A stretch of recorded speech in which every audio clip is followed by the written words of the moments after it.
और 5 की आंच में आगे बढ़े उससे पहले आपको बड़ी खबर इस वक्त बताते हैं। बड़ी खबर राजगढ़ जिला से है। अस्पताल में भर्ती 12 नवजातों की जान उस वक्त खतरे में पड़ गई जब चोर वार्ड में ऑक्सीजन सप्लाई की पाइपलाइन काट ले गए।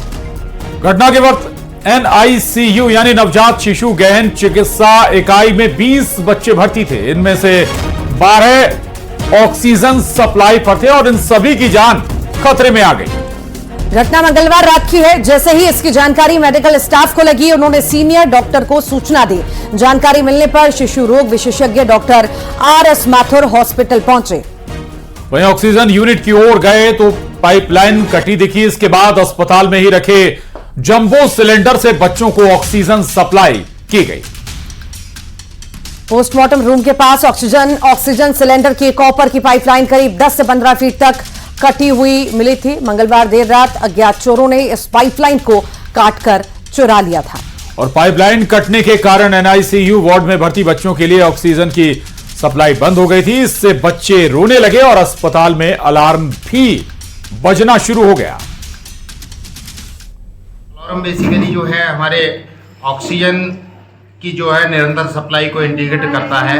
तो एकदम अलर्ट बजा तो उसमें हमारे हॉस्पिटल के जो कर्मचारी जो ड्यूटी पे थे उन्होंने देखा कि जो बच्चों में ऑक्सीजन लगी हुई है वह ऑक्सीजन चेक की गई तो उसमें भी ऑक्सीजन नहीं आ रही थी। तो एकदम सब लोग सतर्क होके फटाफट से हमारे पास जो जंबो सिलेंडर रहते हैं, आपने देखा होगा SNCU के बगल में जो हमारा सिलेंडर का वो है रूम, वहाँ से फिर जो स्टैंड बाई रहते हैं उनको हमने वहाँ से चालू कर दिया।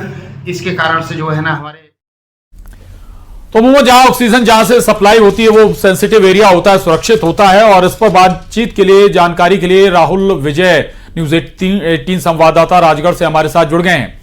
राहुल, पहला ये जो बच्चे NICU में भर्ती थे सभी सुरक्षित हैं अभी? दूसरा ये कि आखिर क्या इतना असुरक्षित है अस्पताल परिसर की चोर कहीं भी पहुंच जाएगा, कुछ भी चोरी कर ले जाएगा? देखिए, जिला चिकित्सालय राजगढ़ अनेकों चीजों से अधिकतर सुर्खियों में रहता है। कल रात मंगलवार को भी अज्ञात चोरों ने जो जिला अस्पताल में ऑक्सीजन सिलेंडर लगा हुआ है वहां पे 10 से 15 फीट जो पाइपलाइन रहती है उसको चुरा ले गए। इसकी सूचना जब मिली, जब सिलेंडर से जब ऑक्सीजन आना बंद हो गई तो इसकी स्टाफ ने तत्काल जानकारी संबंधित मैनेजमेंट को दी। उसके बाद जो वहीं पर उपलब्ध जंबो सिलेंडर से उनको बच्चों को ऑक्सीजन दी गई। लगभग 11 से 12 बच्चे जो ऑक्सीजन पे थे उनकी कोई भी बड़ी दुर्घटना इसमें सामने आ सकती थी। लगातार हम देख रहे हैं पूर्व में भी यहाँ जिला अस्पताल में चोरी हो चुकी है। नवजात शिशु गहन में इस समय 20 बच्चे भर्ती थे जब ये इस प्रकार का ऑक्सीजन सिलेंडर में से बंद हो गई थी। हाँ। और इसकी सूचना के बाद सिविल सर्जन से जब बात हुई तो उन्होंने भी कहा कि चोरियां पहले भी हो चुकी है। अब बड़ा प्रश्न ये है कि जिला मुख्यालय पे, जिला इतनी बड़ी अस्पताल में जहाँ सिक्योरिटी गार्ड के नाम पे कोई वेतन निकलता है तो आखिर ये लोग कहाँ उपलब्ध रहते हैं जब ऐसी घटना होती है। हाँ, ठीक, बहुत बहुत शुक्रिया फिलहाल राहुल जानकारी को साझा करने के लिए।